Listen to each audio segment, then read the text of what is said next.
On the Grape Escape, we travel the world in search of wineries off the beaten path to meet unique people and to learn something along the way. My name is Jaco Winnings. I'm your personal winemaker. We are in Tuscany.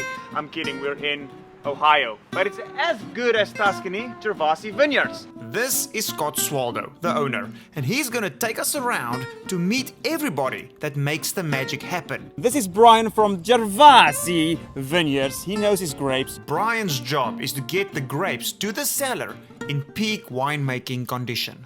We can see where it was hanging on the vine, the side that was exposed to the morning sun obviously is a little more ripe. The back is a little less ripe. That's always going to be normal. With riper grapes comes higher sugar. Now in the winemaking process, the yeast will use the sugar to make alcohol. There's a magic moment when the sugar is risen to its peak level and the acid has gone down. But picking grapes when the acid is too low causes wine to taste bland. So acid in lesser ripe grapes give complexity and character to a wine. Yeah, so it's a magic balance of sweetness and acidity. Ohio's grape growing history also holds some sugary and soury moments. Ohio has a great history of grape growing. Ohio was actually the nation's leader in grape production for several decades around the Civil War. But then Prohibition struck, and Ohio went from a lot of wine to a lot of whining because there was no wine. 1800s? No, that was the 1930s. Oh, the 1930s. But actually, Ohio was the first state. Ohio did it on a state level, so we actually did it in the 1920s, and then nationwide it was in the 30s. So you guys were the leader of banning alcohol. Yeah, so Ohio led the nation in wine grape production, and then we also led the nation in stopping wine productions. But luckily, somewhere, somebody came to their senses. Let's drink some Ohio wine. Okay, what we're going to do next is go into the crush house, and the crush house is actually two main things. It's the winery, and it's also a wine bar and restaurant. Are you into like weird, quirky stuff? Absolutely. I'm going to show you something. We're like into Grapies love weird, corky stuff. Well, we're into bathrooms here. Grapies, you really just have to let it sink in for a bit.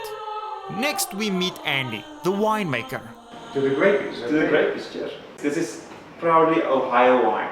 This is Canton wine. This is Canton wine from beginning to the end. And that is what the Grape Escape is all about. They grow the grapes and make the wine right there in Ohio. The beauty of the aromas in a wine is that they don't stand like little soldiers, one next to the other. It's an integrated melody. It's just like an orchestra playing.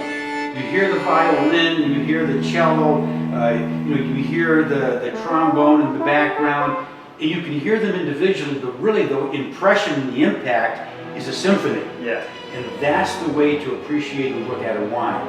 Yes, they exist individually, but they exist corporately in a much better fashion. That is well said. I'll drink to that. We'll drink to that. Very good. Saluto. Salute. You can wine with Andy because he gives wine classes. So you can sit down with Andy and he can teach you everything there is to know about wine. Salute. Salute, Grapies. Salute. I'm going to take another sip because I don't want to waste it. Absolutely. From the wine class to the cooking class. This is Jerry, the head chef here at Gervasi, and he's going to show us how to cook with wine. This is our seafood pasta. It's in the bistro menu. With Jerry, it's more like cooking with fire. Okay, your wine and cooking classes are booked. Now, you're coming from space, that's where Gervasi is. For the rest of us, it's an hour's drive from Cleveland. Take us through the pannier. So what we've got to the right are the back of the villas. So all the villas that you can stay in overlook the lake. Out on the point there with the arch, we have actually a wedding ceremony setting up for this evening. So we have our pavilion, which is open air, which is through the summer months. We do concerts, festivals. We have brick walks that connect our entire 55-acre estate. The stone pillars with gas lamps that come on at dusk. I mean, it's really spectacular here at night. They actually bring out a big table over here and you can have a vineyard dinner. Tell the Grapies, Scott, what is the wine culture like here in Ohio? And really surging right now. I believe Ohio is like number 7 in the country in wine production. There are 2 wineries being added, I believe, every month, approaching over 200 wineries in the state. So if you're in Ohio, you have a whole grapecation in your backyard, and there's no excuse for you to not have a Tuscany Italian-made authentic experience in Ohio. What is one thing that you are the most excited about for the Grapies to see when they come here? Just the overall feeling that they get when they're here. I mean, there's all these components, and maybe one of them really resonates with somebody, but I think the best thing that we provide is that feeling of I am somewhere really special and I've escaped. I think that's the best thing we give people. The Grape Escape. Gervasi, it's all about the Tuscan escape, lazy Sunday afternoons, and of course wine classes with Andy. Next stop, the only wine tent at the Munich Oktoberfest.